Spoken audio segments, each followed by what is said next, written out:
morning. Today I'm at the Peak Adventures Challenge Center here on Sac State's campus, and my RPTA 122 class is going to be participating in various team building challenges. So this is the location of today's film, where we're going to be discussing philosophy and values.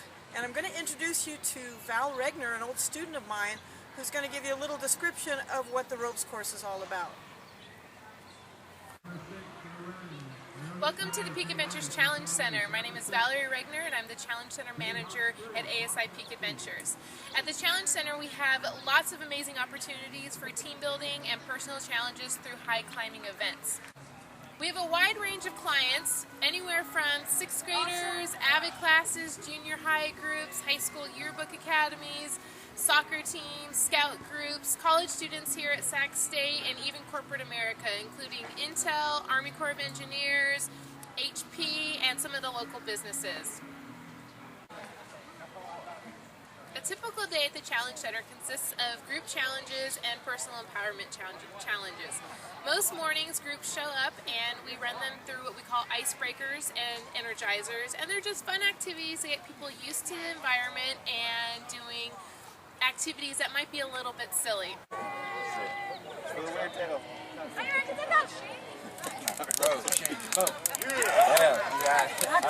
go, Kyle! Let's go, Kyle! Kyle! Hey, go this way. Hey, you don't just edit that out for Come on, Kyle! Kyle! Kicker! Madison, let's go, Madison! All right, Madison! Come on, Madison! Yeah, Madison! Here we go. I'm sorry. Over here! Over here! Oh, one more. Okay, behind you! Behind you! Right here! Madison! Our small group team building initiatives require groups to come together and problem solve. Some of these problems might cause frustration, but through communication and working together and practicing leadership skills, they're able to accomplish and hopefully learn and have a good time.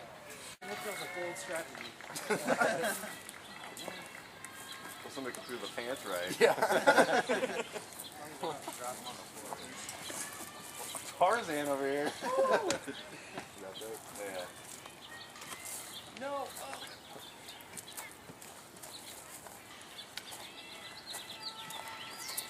Wait. All right, let's go. You ready? You ready? He's spelled twice. Make sure you guys catch his name. Are they swinging left or right? Which one should I stand? Oh, whoa. Just which should I stand? You're good like that. They can squeeze on here. Here, you catch him. We'll hold on to you. We'll hold on to you. Ready? Just hold on to each other. You good? Good? We're gonna hold on to you. Hey, the last person's just gonna hold on. So let's hold on when the push. There's no swing that should make it fast. Ready? You didn't know or no? All right, Tom. Last one, best one. Here we go. You got this. So we need to hold it for 10 seconds once he gets over here. So we'll sing one chorus of row, row, row your boat. All right. As soon as Tom gets Come in and hug us. No feet. Hey, stand right here, right here. Yeah, anybody catch him at all? I got him, we got him.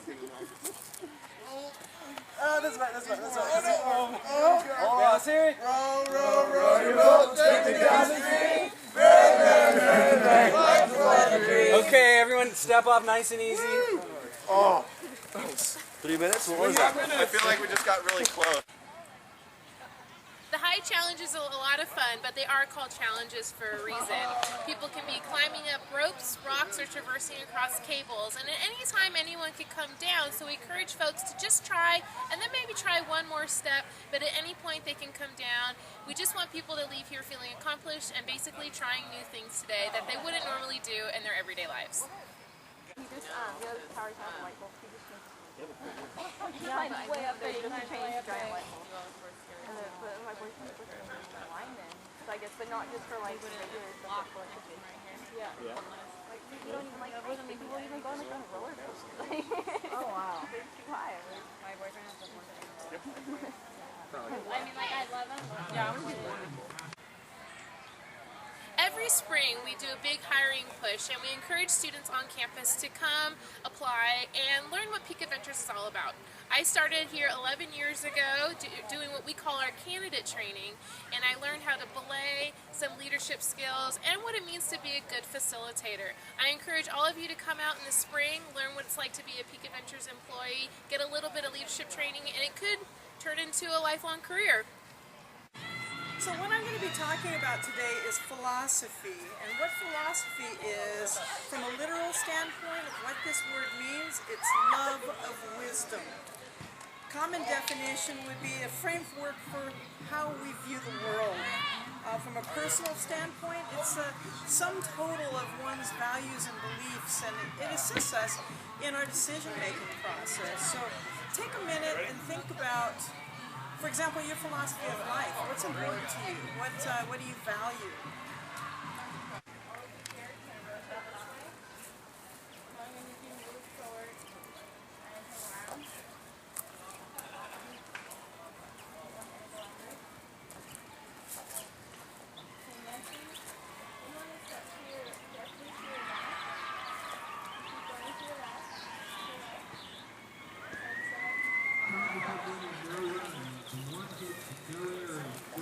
Coming at it slowly as this group rotates this way, you guys come this way, and then slowly.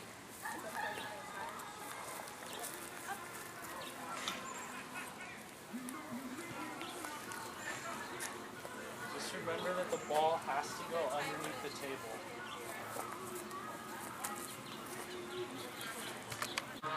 So what a leisure philosophy is a statement regarding one's beliefs and values concerning leisure.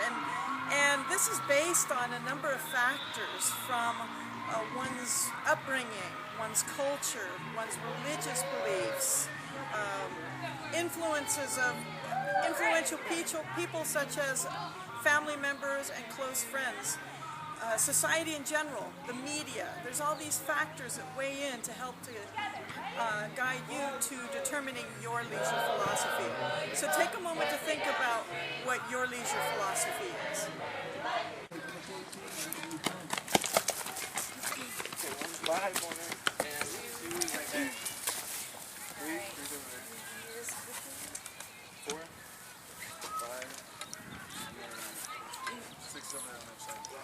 Seven over here, and 8 right behind you. 9 right there. 10 right here. So I want to talk to you about some branches of philosophy, and the first one I want to talk about is metaphysics. Metaphysics is a branch of philosophy that deals with questions of reality with particular reference to that which is not readily discerned by the senses. So with this, what we're talking about is those things that we believe in. Think about as a child, if you believed in Santa Claus and the Tooth Fairy and the Easter Bunny. This also deals with our religious beliefs and a belief in a higher power. Another thing is whether or not you believe in karma. So think about those things that you believe in, but you don't really have any factual evidence to support that. When I was a kid, I believed in Santa Claus and the Easter Bunny and anything that my parents would give me more presents for. I believe in karma. Things come around. People get what they deserve. So, I believe people have destinies, so your goal in life is to figure out what that is, though. The next branch of philosophy I want to talk about is the opposite from metaphysics, and this is epistemology. Whereas metaphysics deals with one's beliefs, epistemology deals with evidence, fact-based data. This is a branch of philosophy which is primarily concerned with examining the validity of that which we call knowledge. Method of exploring reality, most often based on the notion of evidence, theory, reproducibility, testimony, testability, etc. So think about what are those things that you know to be true that's based on evidence. For example, one thing that we know is that through regular exercise, as we get older, that is going to delay osteoporosis, slowing down the brittling of one's bones. So evidence shows that physical activity will delay osteoporosis. So think about other things that you know to be true that's based on evidence that you have seen. My hands get so red and sweaty and I'm shaking after. I'm so glad we still more. I definitely, yeah. Once we get into the, when I get in the hardcore or whatever, yeah. The next branch of philosophy that I'm going to look at is axiology, which is the study of values. The study of values is divided up into two components, ethics and aesthetics. Ethics is concerned with questions of what is right or wrong, and it relates to one's morals, principles, and rules of conduct, whereas aesthetics is the study of beauty. So let's look at both of these pieces of axiology. One, how is your ethics, your code of ethics, how does that impact your leisure choices? And two, how does aesthetics impact your leisure choices? I'm going to come back to this in a moment and talk about, in particular, looking at ethics.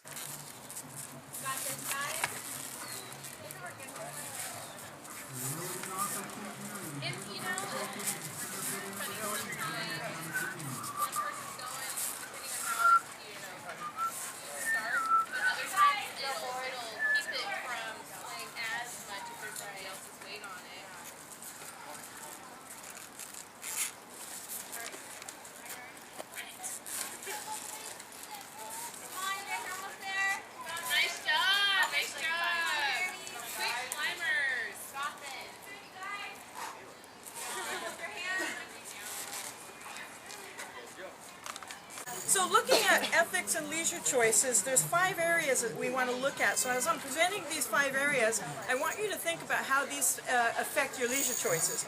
So the first one is physical harm to others. So what are some things that you would not do that involves the potential for hurting other people? The next is emotional harm to others. So what are things that you would not do because of that possibility of causing emotional harm?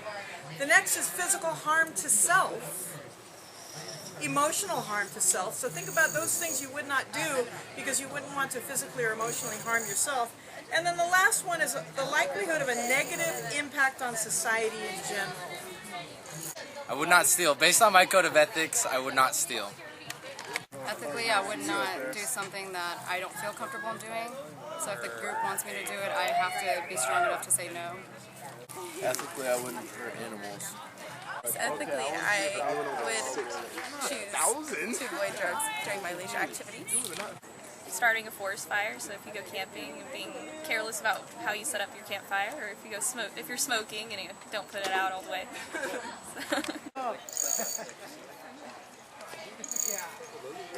You got it, bro.